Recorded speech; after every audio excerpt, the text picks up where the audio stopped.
Overseas లో record create చేస్తున్న Thandel villain ని ఇంట్రడ్యూస్ చేసిన రాబిన్ హుడ్ గురువారం థియేటర్లోకి వస్తున్న పట్టుదల రెస్టారెంట్ స్టార్ట్ చేస్తున్న బాలీవుడ్ స్టార్లు ఇంట్రెస్టింగ్ న్యూస్ తో పాటు ఇండస్ట్రీ హ్యాపెనింగ్ అప్డేట్స్ బ్రీఫ్ గా చూద్దాం. నాగ చైతన్య, సాయి పల్లవి కాంబినేషన్ లో తెరకెక్కుతున్న తండేల్ మూవీ ఓవర్సీస్ లో రికార్డ్ అడ్వాన్స్ బుకింగ్స్ తో దూసుకుపోతోంది. దీంతో ఓపెనింగ్ కలెక్షన్ల మీద హైప్ క్రియేట్ అవుతోంది. నితిన్, శ్రీలీల జంటగా వెంకీ కుడుముల డైరెక్షన్ లో తెరకెక్కుతున్న రాబిన్ హుడ్ నుంచి విలన్ గా దేవదత్త నాగే పోస్టర్ రిలీజ్ చేసింది team. Tamil star hero Ajith, Trisha combination లో యాక్షన్ ఎంటర్టైనర్ గా తెరకెక్కిన పట్టుదల సినిమా గురువారం నుంచి థియేటర్లలోకొస్తోంది. Malayalam most awaiting movie Lucifer 2 release కి ముందే రికార్డులు క్రియేట్ చేస్తోంది.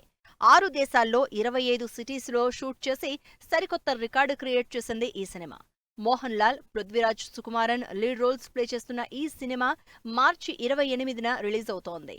బాలీవుడ్ స్టార్లు రెస్టారెంట్లు, బిజినెస్ అవుట్లెట్స్ ఓపెన్ చేస్తూ ఫుల్ బిజీగా ఉన్నారు.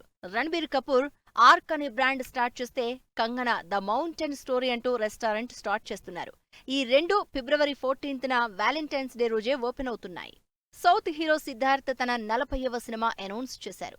దేవయాని, శరత్ కుమార్, సిద్ధార్థ్ లీడ్ రోల్స్ లో 3BHK అనే టైటిల్ తో గణేష్ డైరెక్షన్ లో సినిమా చేస్తున్నారు. మారిశెట్టి అఖిల్ హీరోగా ఇంట్రడ్యూస్ అవుతూ భానుశ్రీ హీరోయిన్ గా పరిచయమవుతున్న సినిమా అఫీషియల్ గా స్టార్ట్ అయింది.